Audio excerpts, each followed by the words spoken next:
तो चलिए दोस्तों वीडियो की शुरुआत करते हैं। सबसे पहले बात करते हैं बाज़ार के बारे में, क्योंकि आज के दिन की बात करें तो बाज़ार की परफॉर्मेंस मॉर्निंग सेशन में थोड़ी ख़राब थी, बट अभी वर्स्ट हो चुकी है क्योंकि निफ्टी में गिरावट 2.3% तक दिख चुकी है और पॉइंट वाइज देखोगे तो 550 पॉइंट से भी ज़्यादा की क्रैश आज के दिन निफ्टी ने दिखा दिया है। अभी टाइम हो रहा है 2:48, तो क्लोजिंग टाइम तक ये नंबर में चेंजेस देखने को मिल सकती है। तो बाज़ार इतना ज़्यादा क्यों गिरी, इसके पीछे के रीजंस क्या हैं, वो सभी कुछ इस वीडियो में डिटेल में समझेंगे। बट वीडियो को शुरू करने से पहले चैनल को सब्सक्राइब करके बेल आइकन को प्रेस कर लो। और एक डिस्क्लेमर भी है, जो भी न्यूज़ एंड अपडेट्स हम लोग कवर करेंगे वो सारी एजुकेशन पर्पज़ के लिए है, सीखने के लिए है। तो इसको किसी भी तरह का इन्वेस्टमेंट एडवाइस मत समझना, आप खुद से भी रिसर्च और एनालिसिस कर सकते हैं। तो चलिए अब बात कर लेते हैं बाजार के बारे में थोड़े से डिटेल में। आज के दिन मॉर्निंग सेशन से ही बाजार थोड़े हमें प्रेशर में देखने को मिल रही थी, बट वो जो प्रेशर था वो मैनेजेबल था। बट अभी अगर देखोगे तो सडन फॉल हमें बाजार में दिखी है, जिस वजह से बाजार लगभग 500-550 पॉइंट से भी ज़्यादा हमें नीचे जाता हुआ दिखा है। और निफ्टी में इतने बड़े क्रैश के बाद निफ्टी विक्स की बात करें तो वहाँ पर 27% से ज़्यादा की तेज़ी है। एक टाइम पे तेज़ी 30% तक की दिखने को मिल गई थी, बट अभी देखोगे तो 27.7% तक की तेज़ी है। अब निफ्टी विक्स में इतनी बड़ी तेज़ी का आना, इसका मतलब ये है कि बाज़ार में कोई ऐसी अनसर्टेनिटी है जो कि बाज़ार को अच्छा खासा तोड़ सकती हैं। तो फिलहाल इसके पीछे के रीज़न्स अगर देखोगे तो 5 नए रीज़न्स हाईलाइट किए गए हैं, और वही 5 रीज़न्स की वजह से आज के दिन स्टॉक मार्केट में क्रैश दिखी है और सेंसेक्स 1600 पॉइंट तक हमें गिरता हुआ नज़र आया है। अब ये 5 रीज़न एग्जैक्ट क्या कहते हैं तो चलो समझते हैं। तो पहला रीज़न ट्रंप है। ट्रंप ने कहा है ईरान के साथ जो सीज़ फायर हुआ था वो ओवर हो चुका है, यानी कि सिंपल भाषा में ख़त्म हो चुका है। तो पूरी बात यह है कि ट्रंप ने स्टेटमेंट दिया है आई थिंक इट्स ओवर, किस चीज़ को लेकर, ईरान के साथ सीज़ फायर को लेकर। और साथ में उन्होंने ये भी बोला है कि ये वेस्ट ऑफ टाइम है।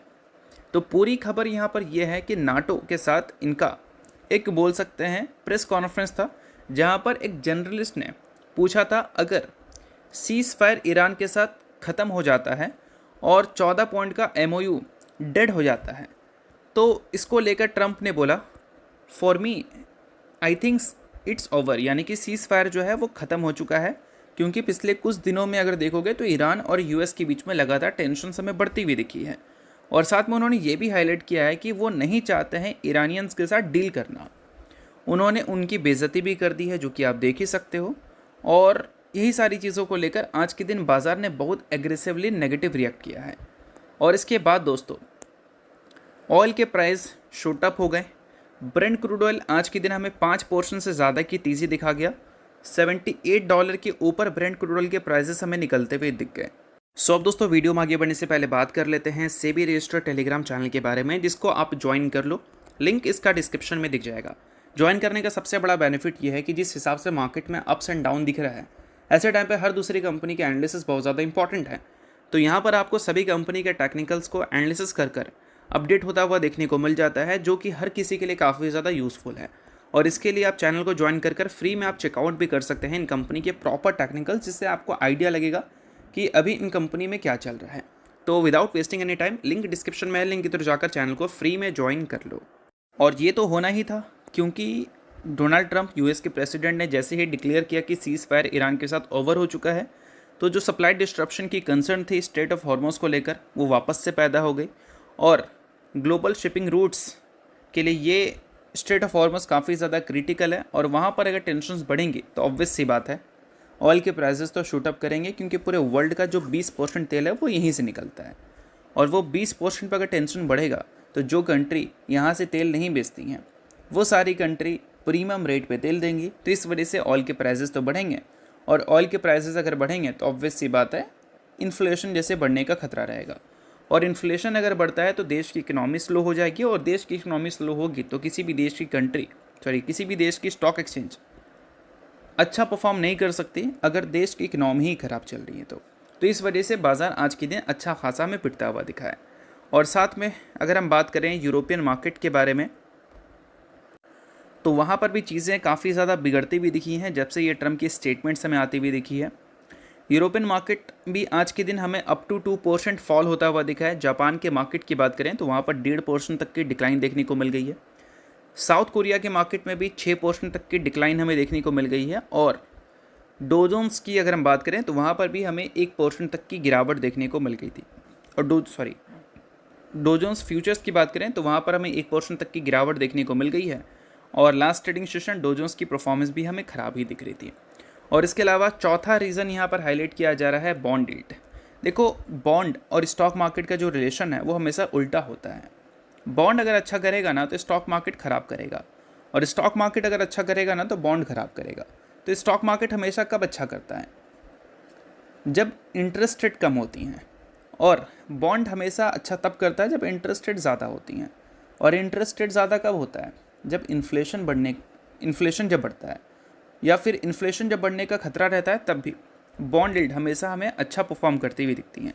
तो यूएस का जो ट्रेजरी यील्ड है 10 साल का अगर आप देखोगे तो वो 4.5% बढ़ती हुई दिखी है, और उसके अलावा 30 साल का अगर देखोगे तो 5.068% तक वो जाती हुई दिखी है। और बॉन्ड अगर बढ़ेगा तो ऑब्वियस ये बात है कि इन्वेस्टर्स अगर स्टॉक मार्केट में अनसर्टिनिटीज़ देख रहे हैं तो वो इन्वेस्टमेंट तो करेंगे, तो फिक्स एसेट्स में वो जाना प्रेफर करते हैं। और बॉन्ड एक फिक्स एसेट्स की तरह देखा जाता है, यानी कि वहाँ पर रिटर्न ईजिली मिल जाएगा, लो रिस्क के साथ। और इस वजह से बॉन्ड जब बढ़े स्टॉक मार्केट में हमेशा सेल ऑफ दिखती है, और आज के दिन वो देखने को मिल भी गया। और रुपीज़ दोस्तों, ये तो बहुत ही ज़्यादा इंपॉर्टेंट है, क्योंकि जब से यूएस ईरान की सीज़ फायर हुई थी तब अगर बाकी सारी कंट्री के इंडेक्स को देखोगे और हमारे इंडेक्स को देखोगे तो बहुत ज़्यादा आपको अंतर दिखेगा। हमारे इंडेक्स बहुत स्लो रिकवरी किया, और बाकी के जो बड़ी बड़ी कंट्री के इंडेक्स हैं उनकी रिकवरी फास्ट रही थी। उसका सबसे बड़ा कारण है रुपीज़ का जो परफॉर्मेंस है एशिया में सबसे ख़राब रहा है। अगर हम पाकिस्तान के करेंसी को इंडियन रुपीज़ से कंपेयर करें तो पिछले 1 साल में पाकिस्तान का करेंसी हमसे बेहतर किया है, या फिर हम बोल सकते हैं हमारे अगेंस्ट मजबूत हुआ है।